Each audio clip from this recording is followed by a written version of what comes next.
Welcome back to the show. If we take a look at Week 14 of the NFL, there are a lot of games that have playoff implications, and we've quantified that here via Sportsline on the Inside the Lines team. Of course, a lot of head-to-head matchups here as well, current with a win, with a loss. We're going to break it all down for you right now on HQ.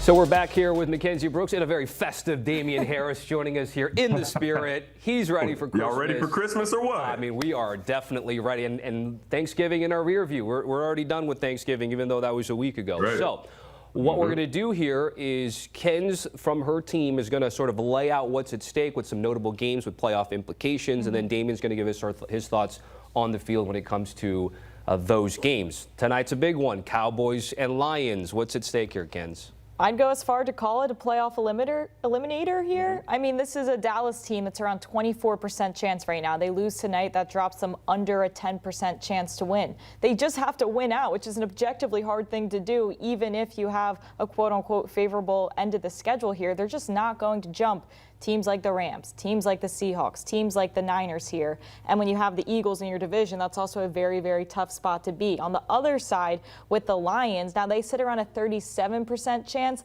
That could skyrocket up with a win here tonight, but goes down to around a 19% chance with a loss. But when we look at the numbers for Detroit specifically, obviously we're looking at what's going on in the conference around them and their division and the records. We're also looking at the roster and who's healthy and who's not, and just your power ranking and having to downgrade the talent of your team, right? So not only are you in a hole because of your record, you're now just also in an injury hole, and we have to account for that as well. So that's why you're seeing pretty pessimistic takes from us on the Lions or the Cowboys to even make the playoff. So that would be Amon-Ra St. Brown, questionable with an ankle injury, practically the entire offensive line for Detroit. Dame, what stands out to you about this Cowboys-Lions matchup? Well, it's going to be all the injuries for the Detroit Lions. I mean, the wide receiver room is depleted up front. They're not very healthy. And, you know, the key point for this Lions offense is the running back room, Jahmyr Gibbs and David Montgomery. Can they run the football against this revamped Cowboys defense? I'm not sure they can, especially with the injuries up front. And if they can't run the ball, this is going to be tough sledding for them, because on the other side of the football, the Cowboys offense is just, everybody's playing superhero ball. Dak should be in the MVP conversation. I'm just going to go ahead and set it. He's second in the league in pass yards, second in the league in touchdowns, only behind Drake May, who is the MVP front runner right now. You look with George Pickens and the addition that he's made to this offense, along with CeeDee Lamb. Javonte Williams has found a new home. He's found success. He's helped this offense become balanced to where they can run the ball and throw the ball. They can play action off of it, and it just opens up so many things for Dak in this offense. So it's going to be a tough challenge for the Detroit Lions. Again, offensively, they don't have a lot of their weapons healthy, and the key is just going to be, can they run the football against this Cowboys defense? And this was already a team decimated by injury last year when they were the one seed, really getting in their way. Different side of the ball. Correct. It's just been tough for Dan Campbell and company here from a health concern perspective. All right, you mentioned the race for the NFC North right now, which pits the Bears and the Packers, which will play the first of 2 games over the next 3 weeks. I'm curious what the numbers say, because even though Chicago's right now the 1 seed, the better record by a half game, there seems to be maybe a thought that they're due to regress. The metrics don't like them. What do the numbers say when it comes to this game, this race, this particular team? As far as Chicago and the pessimism you'll see across the board, and you even see it reflected in sports books as well, is Chicago in December. As silly as it sounds, like, this is the back half of a schedule that becomes a gauntlet here. You're either playing at home in the cold or you're playing a top 10 defense the rest of the way out here. So it's great that they have the cushion that they gave themselves. They're going to need the cushion. Now, both of these teams will stay above a 75% chance to make the playoff, even with a loss here. This is about the division race, right? This is what you want to talk about. Chicago goes from a 41% chance to a 70% chance with a win, but down to 27 with a loss. And you see basically a very similar impact here with Green Bay, 53% to 67 with a win, 22 with a loss. So again, this is about home field advantage. It's about 1 seeds, and I've been here for a few years doing this, and the model goes on, past me.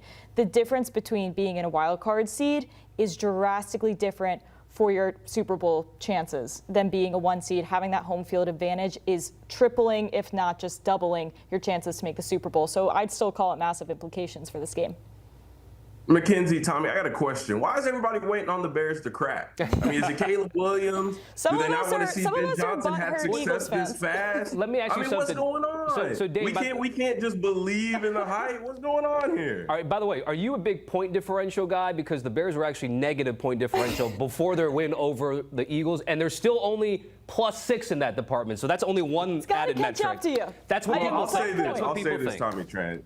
I'll say this. There are much more important statistics that contributing to winning than point differential. Now, I know that sounds crazy. People are probably going to look at me and think that I've got two heads right now. But when you talk about turnover margin, when you talk about red zone efficiency, when you talk about third down, how you handle end of game situations, I know that this game is about scoring more points than the other team, and clearly the Chicago Bears have done that. They're 9-3, they're the number one team in the NFC, but I just don't think point differential is the biggest stat that contributes to how good a team really is. But what I will say is this Chicago Bears team is good. We have to face the facts. They're not the same Chicago Bears of old. Ben Johnson has come into Chicago and brought a new energy, a spark, a mentality, a sort of discipline that you have to follow as a player or else you're going to get replaced. And I think the players in the Bears organization know that. And guess what? They've all bought in, and it starts with Caleb Williams. He's playing phenomenal football. He's playing more of the quarterback position as opposed to the playmaker position. What I mean by that, Ben Johnson has challenged Caleb Wilson to identify the defense at the line of scrimmage, make adjustments, and then call the plays that we need to be called and then operate them and execute them at a high level. It's not just snap the ball, run around and see who's open, which Caleb Williams has been used to. So this offense has been really clicking. It's been on the shoulders of Caleb Williams, and he looks like he's embraced that. He's not shying away from the attention. He's saying, put the onus on me. I will spread the message to the players, and we will all buy into this system. So this is going to be a really competitive game. I will say, I think it would be almost stoic with the Chicago Bears being the number one seed right now if that got derailed by the team in green and gold being the Packers. You know, it seems like that would be a pretty normal storyline, but, you know, we'll just have to see how this one plays out. All right, good on good at Lambeau this weekend. If we go to the AFC North, it's mid versus mid. It's 6-6 versus 6-6. That's nice of you. It is nice Not of me. mid I'm versus trying to. mid. Yeah, I mean, these are two teams that got booed off their own home field last week. yeah, they really did. So I'm trying to be Switzerland and play down the line here. But in terms of the numbers, are we seeing something other than down the line? Is there a preferable team to come out of this thing here when it comes to the North? I mean, when you think about the AFC North, both of these teams, you know, their only chance really to make the playoffs is win the division. They're both really out of that wild card contention from a numbers standpoint. So right now they basically have the full pie of winning the division. It's Steelers versus Ravens. So with a win, either of these teams go from around that 50% and jump up to a 70% chance. If you win this game, you're now just in the driver's seat, in control to take the division. Now, if they end up splitting, it's not that deep, but it is the opportunity to have two head-to-heads over these teams is going to be massive for you. So that's why you see such a jump and such a swing with a win and loss to win the division. Obviously, these head-to-heads will be massive because they're really the only two we're looking at to come out of this division here. When you talk about mid versus mid, looking at these two teams, I mean, thank you for laying out all the numbers, Mackenzie, but you're talking about two quarterbacks who have played at MVP calibers for most of their career that aren't playing that way right now. Obviously, a lot of that is due to injury, but when healthy, neither Aaron Rodgers or Lamar Jackson have played particularly well. The run game has not really been a factor for either team. I mean, I'm especially disappointed with the Ravens because you've got Derrick Henry, who is he's still got the juice. He can still run the ball effectively. I know he had some fumbling issues at the beginning of the season, and I'm not sure if that scared them away from using him as much as he's used to being used. But also you have to factor in some of the offensive line play as a contributor to that as well. And then you look at both of these defenses. I mean, the steel curtain isn't really the steel curtain anymore. It's more like a linen curtain, if you will. And then you look at the Baltimore Ravens. We've been asking, begging, where has this Ravens defense been all season long? Raquan Smith, we want to see him step up. Guys like Marlon Humphrey. You know, we've got Kyle Hamilton. They've got the players to do it. They just haven't risen to the occasion. And both of these teams are sitting here with the records that they have. So when I watch this matchup tonight, which team is going to play better? Which team is just going to play with more of a sense of urgency, looking at this as a potential playoff elimination game? And ultimately, which quarterback is going to play better? I mean, again, both of them have been banged up. Neither have played their best football. I mean, I would think that Lamar Jackson has the better chance of going out and having a good performance and leading his team to a victory tonight. But there have been a lot of questions and concerns about what is really wrong with Lamar Jackson. Because, again, when he's healthy out there, he just doesn't look like the same MVP caliber Lamar Jackson. We also have to talk about, as far as questions and concerns, TJ Watt. It feels like a necessary character in here. Now, there are not many players outside of quarterbacks that can really move the needle in a model, depending on if you're healthy or not. TJ Watt is one of them, right? The Ravens right now are around a 62% chance to win this game. If he is out or seriously limited, that goes to a 70% chance. Like, there is this huge difference when he is healthy. Now, that's different than just being on the field, because we saw last year he was almost ineffective when he was there, but he wasn't really himself. He couldn't stop the run at all. So the difference of him being here and not being here could be big for the Steelers' playoff chances in general. It's obviously huge for this game, but interesting to have a player like him outside of quarterbacks that can really move the needle in the model. Be a difference maker, tangible difference maker there. Let's go from one game on CBS to another, which is the AFC South. Colts and Jags getting real juicy here, Ken.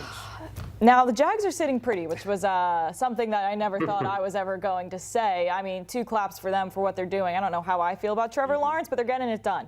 The Colts, I didn't think we'd be in this situation either. I mean, they lose this game. They drop to around a 50% chance to make the playoff, which is crazy to think after what we saw coming from them earlier this year. So same with the Jags. I mean, they're a bit of a different situation when you're looking at the division. I call it 40-40-20, and you have the Texans down at that 20. The interesting note as well for the Colts, you know, the only head-to-head relevant they have is the Chiefs. If the Chiefs win and the Colts lose, that floor of 50 probably becomes a floor of 35. So the doomsday scenario for the Colts is they lose this game, pretty likely, and the Chiefs the Chiefs win their game. That creates this mega nightmare situation for the Colts. But as you mentioned, or as I mentioned here, it's really like the Jags and Colts around 40% of the pie, the Texans holding around 20. Listen, if the Colts don't make the playoffs off the way that they started, it would be a damn shame. But we're going to look at Daniel Jones and say, you are who you are, Pete Prisco's favorite saying. And then, in retrospect, with Trevor Lawrence and all the hype and the contract that he signed and the great quarterback that he's supposed to be, I'd be willing to say, if they don't make the playoffs, I'd say the same thing. You are what you are. But looking at this matchup, I think the most interesting thing is Jonathan Taylor, the NFL's best running back, versus the Jaguars defense, which is #1 in rush defense. And when you look at this Colts team, their offense primarily goes through Jonathan Taylor. I know Daniel Jones played really well at the beginning of the season, and we were talking about him and highlighting how much better he was playing than he was in New York. But this ship really runs on the back of Jonathan Taylor's. And when they lose, when they don't play well, you notice that Jonathan Taylor's stats aren't what they should be, whether he doesn't get the amount of carries because they're playing from behind and they can't really get him going, or because the defense just had a really good game plan, kept him in a box, tackled in numbers, and didn't allow him to get going with the run game. So if the Jaguars can limit Jonathan Taylor, I'd say keep him under 100 yards, maybe under 90 yards. I think they got a pretty good shot at winning this game. It's interesting because right now we do have the Colts winning this game, 27-25. Okay.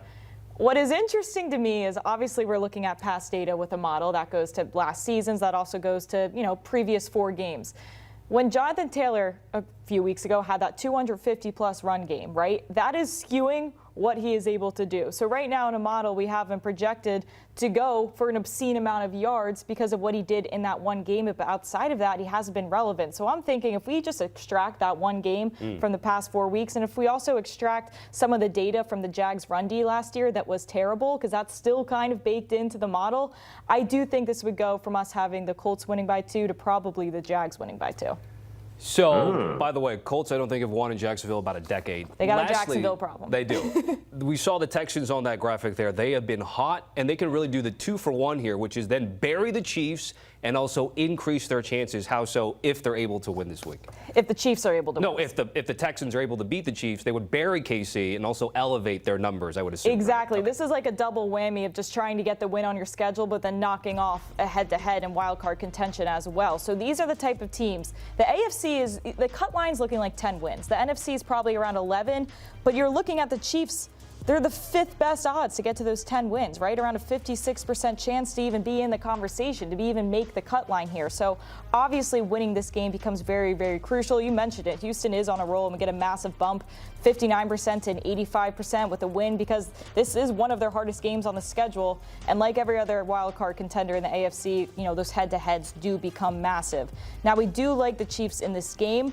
And this is honestly the first season we've actually liked the Chiefs a lot in power rankings as well. We've always been waiting on their downfall, and this is actually the one year we're kind of into them. What I will say for them, if they lose this game, they go down to a 9% chance to make the playoffs, which I'm going to call a playoff eliminator here. So they are in win or go home mode. If anyone's going to do it, as we know, it's going to be Patrick Mahomes here, but a win here would keep them above water around 54%.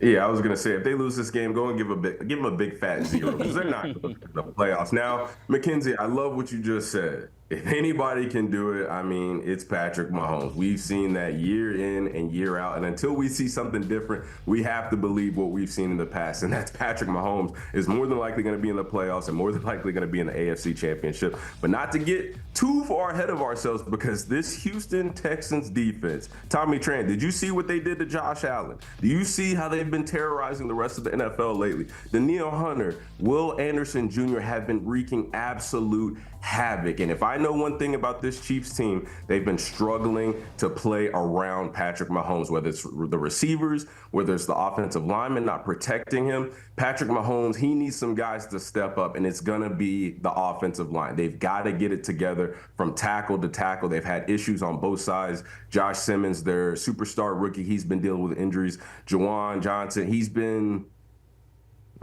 here and there, up and down. We'll say that. I'll keep my words nice today. He's been up and down. So with this defense that they're facing, seeing the way that they dominated the Buffalo Bills, one of the best offensive lines in football, seeing the way that they made the reigning MVP and Josh Allen look pedestrian and like he couldn't even find a rhythm. If the Chiefs do not protect those 4 guys up front, primarily those 2 edge rushers, Kansas City will not get to the playoffs. I'll tell you that much. That will be a tall task. That Houston defense is certainly elite. Speaking of elite, Dame Harris and Mackenzie Brooks. Guys, thank you very much. Dame, part of Game Day Recap with Pete Prisco, Haley Sutton, and Rand Carthon. Make sure you're checking them out Sundays at 8:20 Eastern.